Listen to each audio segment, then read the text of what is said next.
Sorry, Mirza আব্বাসের ভাগ্নে কালু যদি কয়েক হাজার কোটি টাকার মালিক হয়, মির্জা আব্বাসের এপিএস সোহেল যদি কয়েক হাজার কোটি টাকার মালিক হয়, তাহলে মির্জা আব্বাসের দিকে আপনারা একটু তাকান।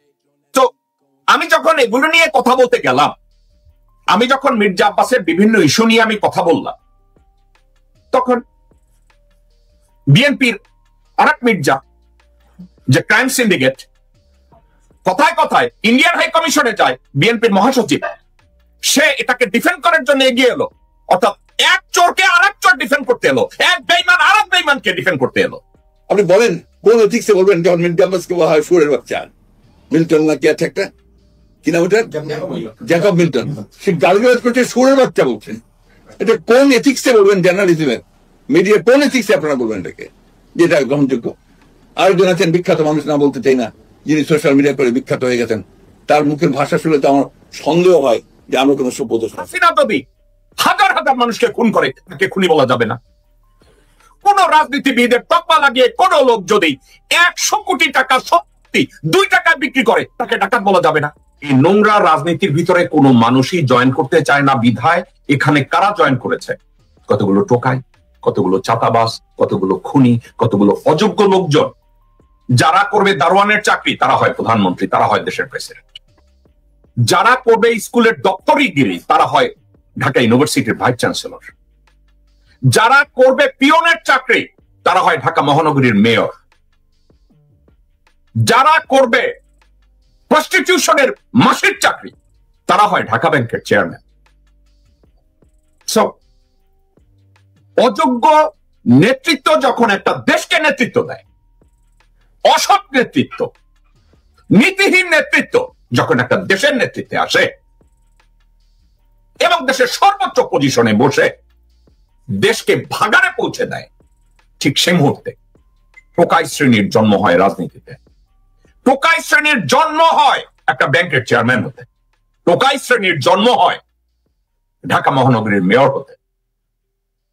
এই টোকাই শ্রেণী আজকে 17 বছর বাংলাদেশ রুল করেছে। একটা দলের হয়ে রুল করেছে, বিহাইন্ড দ্য সিন রুল করেছে। আমরা সবার জন্য নির্বিকার, আমরা যা সবাই নির্বিকার, এদেরকে নিয়ে আমরা কেউ কথা বলবো না। এদের দাঁত এত বড়, তারা যে কাউকে কামড় দিয়ে বসে। এবং আমাদের একটা ভদ্রতার মুখোশ আছে, ও একটু ভদ্রভাবে কথা বলেন, আপনার কথার ভিতরে ব্যবহারে বংশের পরিচয়, সো কাউকে কিছু বলা যাবে না। হাসিনা যদি হাজার হাজার মানুষকে খুন করে, তাকে খুনি বলা যাবে না। কোন রাজনীতিবিদের তকমা লাগিয়ে কোন লোক যদি 100 কোটি টাকার সম্পত্তি 2 টাকায় বিক্রি করে, তাকে ডাকাত বলা যাবে না। আপনারা বাংলাদেশ রেলওয়ে যত টেন্ডারবাজি হয়, সেখানে মির্জা আব্বাসের নিজের ভাগ্নে নাম কালু, সে ওখানকার গডফাদার। মিনিমি মির্জা আব্বাসের তত্ত্বাবধানে তার আপন ভাগ্নে ওখানে টেন্ডারবাজি করে। এবং বিআইডব্লিউটিএ, এডুকেশন এবং রোডস, এসব জায়গার চাঁদাবাজি, টেন্ডারবাজি হয় মির্জা আব্বাসের এপিএস। মির্জা আব্বাসের এপিএস তা পিএস, ওর আবার এপিএস এবং পিএস আছে, তার নাম সোহেল। তার এপিএস সোহেলের মাধ্যমে হাজার হাজার কোটি টাকা লেনদেন হয়। আপনাদের একটা কথা মনে আছে, হাসিনা শেখ বলেছিল তার কোন পিয়ন 400 কোটি টাকার মালিক না ড্রাইভার, খেয়াল আছে দর্শকবৃন্দ? আপনারা কি জানেন মির্জা আব্বাসের যে পিএস না এপিএস সোহেল 400 কোটি টাকার মালিক? আপনারা কি জানেন দর্শকবৃন্দ? আপনারা কি জানেন যে তার ভাগ্নে কালু কত হাজার কোটি টাকার মালিক? আপনারা কি জানেন? আপনারা কি জানেন তাদের দৈনন্দিন জীবনযাত্রায় প্রতিদিনের তাদের খরচ কত? তো মির্জা আব্বাসের ভাগ্নে কালু যদি কয়েক হাজার কোটি টাকার মালিক হয়, মির্জা আব্বাসের এপিএস সোহেল যদি কয়েক হাজার কোটি টাকার মালিক হয়, তাহলে মির্জা আব্বাসের দিকে আপনারা একটু তাকান। তো আমি যখন এগুলো নিয়ে কথা বলতে গেলাম, আমি যখন মির্জা আব্বাসের বিভিন্ন ইস্যু নিয়ে আমি কথা বললাম, তখন বিএনপির আরেক মির্জা, যে ক্রাইম সিন্ডিকেট, কথায় কথায় ইন্ডিয়ান হাই কমিশনে যায়, বিএনপির মহাসচিব, সে এটাকে ডিফেন্ড করার জন্য এগিয়ে এলো।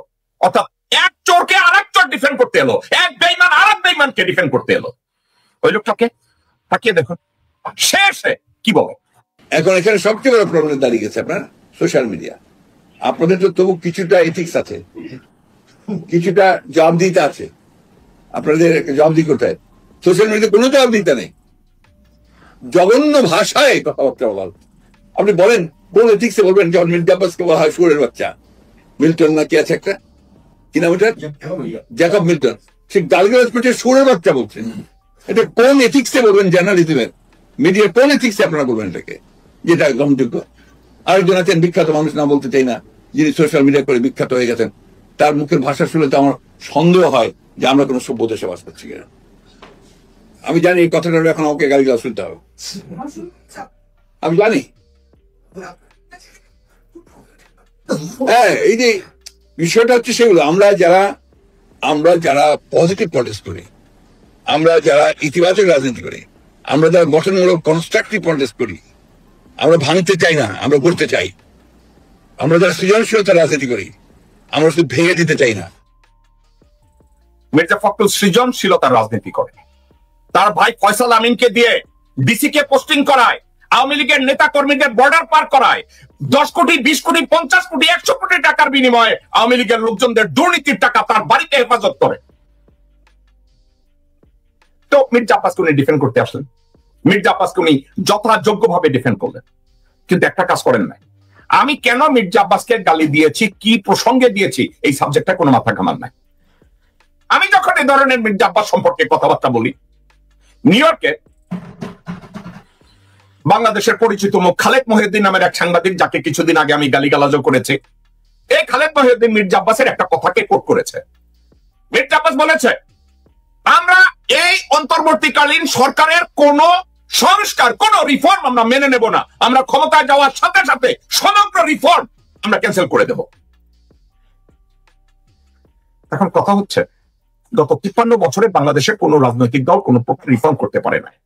বিএনপি 2বার বা 3বার সরকার গঠনের পরেও কোন প্রকার রিফর্ম করতে পারে না। কিভাবে রিফর্ম করবে? যেখানে মির্জা ফখরুল, মির্জা আব্বাস, আমির খসরু মাহমুদ, ইকবাল টুকু, সানা ওমায়েদ, রুমিন ফারহানা, আমানুল্লাহ আমান, এসব সালাউদ্দিন, এদের মতো রক্তচোষা মির্জাফর যখন তাদের মধ্যে থাকে, তো যখন এই ধরনের আলাপ আলোচনা হয়, এই আলোচনার মধ্যে খালেদ মহিউদ্দিন মির্জা আব্বাসকে নিয়ে একটা কথা বলেছে। শুনুন খালেদ মহিউদ্দিন কি বলেছে। বিএনপির স্থায়ী কমিটির সদস্য জনাব মির্জা আব্বাস, আপনি যে বলছেন ওদের হাতের, ওদের কলমের কোন সংস্কার আমরা সহজে মেনে নেব না, সংস্কার যদি করেন আমরা কারেকশন করব। কারণ কি? সংস্কার মানবেন না কেন? আপনারা যদি সংস্কার না মানবেন, আপনাদের একটা কথা মনে করে দিই, আপনাদের আন্দোলনের মধ্যে কিন্তু শেখ হাসিনা রেজিমের পতন হয় নাই। আপনাদের স্টেক কতটা আছে সেটা ভাইবা কথা বলেন। তো খালেদ মহিউদ্দিন এই বিষয় নিয়ে কথা বললো। আমি খালেদ মহিউদ্দিনকে অন্য একটা বিষয়ে গালিগালাজ করেছি, কিন্তু যে বিষয়ে এখানে কথা বলেছে আমি তার এই বিষয়টাকে সাপোর্ট করি। আমি তো বাংলাদেশের দালাল, আপনাদের মনে আছে তো? আমি বলেছি আমি তাকে পছন্দ করি আর না করি তাতে কিচ্ছু আসে যায় না। বাংলাদেশের পক্ষে যারা কথা বলবে আমি তার পক্ষে আছি, আমি বাংলাদেশের দালালি করি রে ভাই। তো খালেদ মহিউদ্দিন যখন বলে যে এই মির্জা আব্বাস, আপনাদের হাসিনার পতনে, স্বৈর শাসকের পতনে আপনাদের তো কোনো ভূমিকা নাই, আপনারা তো তাদের সহকর্মী ছিলেন, আপনারা তো হাসিনাকে অ্যাসিস্ট করেছেন 17 বছর ক্ষমতায় থাকার জন্য, তাইলে ডক্টর মোহাম্মদ ইউনূসের নেতৃত্বাধীন অন্তর্বর্তীকালীন সরকারের সংস্কারকে আপনি কেন মেনে নেবেন না? খালেদ মহিউদ্দিন এই কথা বলল। পিনাকি ভট্টাচার্য প্যারিস থেকে এটা নিয়ে কথা বলল। আমি এটা নিয়ে কন্টিনিউয়াসলি কথা বলছি। যখন আমরা এগুলো নিয়ে কথা বলছি তখন মির্জা আব্বাস আর টিকে থাকতে পারে নাই, তখন সে প্রেস কনফারেন্সে এই কথা। এক ভদ্রলোক, যিনি, আমি নাম নিচ্ছি না, তবে আপনি বুঝে নিয়েন, যিনি দরবেশের সালমান রহমানের টাকা খেয়ে মোটা হয়েছেন, স্বাস্থ্য ভালো করেছেন, চেহারা সুন্দর করেছেন, লম্বা লম্বা কথা বলবেন বাইরে থেকে। খুব দুর্ভাগ্যজনকভাবে উনি আমার সঙ্গে কালকে বাজে কথা বলেছেন। তো বলতে থাকুক, আমি বলেছি না কচু খেতে শুকর পড়েছে, আমি শুকরের পর্যায়ে ধরি ওনাদেরকে।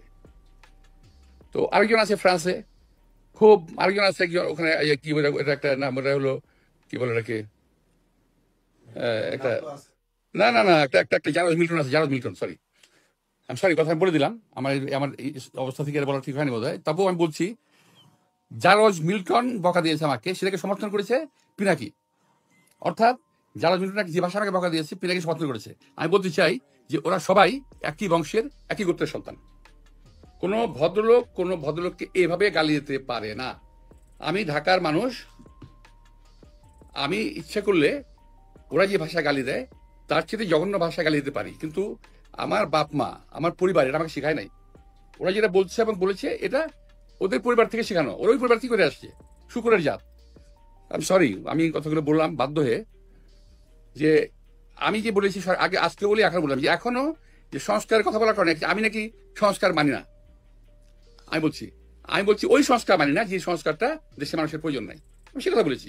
তারা যদি ভুল বুঝে এবং দরবেশের টাকা খেয়ে শরীর স্বাস্থ্য ভালো করে বিদেশে থেকে এই দেশের রাজনীতিবিদদের সম্বন্ধে উচ্চারণা করে, গালিগালাজ করে, এবং আমি আশ্চর্য হয়ে গেলাম।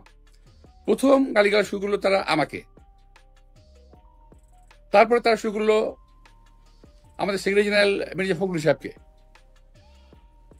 তারপর তারেক রহমান সাহেবকে, আমাদের অ্যাক্টিং চেয়ারম্যান, এমনকি তার পরিবার সম্পর্কেও তারা কথাবার্তা বলা শুরু করেছে। মির্জা আব্বাস, প্রথম আমি খালেদ মহিউদ্দিনকে দিয়ে শুরু করি। আপনি বলেছেন সালমান রহমানের টাকা খেয়ে একটু শরীর মোটা করেছে, তরতাজা করেছে, দেখতে সুন্দর হয়েছে। খালেদ মহিউদ্দিন সবসময় আপনার চেয়ে দেখতে সুন্দর। খালেদ মহিউদ্দিন যে মুহূর্তে যোগ্যতা অর্জন করে বিসিএস পরীক্ষা দিয়েছে এবং তারপরে লেখাপড়া করে যোগ্যতা ভিত্তিক বিচারে ছিল ম্যাজিস্ট্রেটের চাকরি, তো দেখতে তখন থেকেই ভালো ছিল। ওর পিছনে মেয়েরা এমনি লাইনে থাকতো, ওর চেহারা সুন্দরের দরকার ছিল না। এখন একটা মানুষ যখন তার পেশা পরিবর্তন করে, সে চিন্তা করেছে মিডিয়া সে ভালো করবে, কথাবার্তা সে ভালো বলে। সে সালমান রহমানের মতো একজন পিশাচ তাকে টার্গেট করেছে, ওই পিশাচ ইন্ডিপেন্ডেন্টে টেনে এনেছে, তাকে প্রডিউস করেছে, টাকা খেয়েছে। এখন সালমান রহমান কোথাকার কোন আলা হজরত? সালমান রহমান হলো বাংলাদেশের সবচেয়ে বড় চোর, ব্যাংক ডাকাত, দর্শক, খানকির পোলা, শুয়োরের বাচ্চা। এখন খালেদ মহিউদ্দিন যদি এই খানকির পোলার কাছ থেকে পয়সা খেয়ে থাকে, ওই টাকা খাওয়া তো ভালো, ওটা তো হালাল। কারণ খালেদ মহিউদ্দিন তো কাজ করে পয়সা নিয়েছে। খালেদ মহিউদ্দিন কি বিনা কাজে পয়সা নিয়েছে? কিন্তু খালেদ মহিউদ্দিন কি তোমার মতো চাঁদাবাজি করে, জমি দখল করে, সায়দাবাদে সালাউদ্দিন এমপির সব গুন্ডা পান্ডাদের তারাই ওই পরিবহন বাণিজ্যে প্রতিদিন 1 থেকে 1.5 কোটি টাকা কামাইয়া তো শরীর মোটা করে না রে শুয়োরের বাচ্চা, তাই হারামজাদার বাচ্চা। খালেদ মহিউদ্দিন কি তোর মতো গাবুর হয়েছে?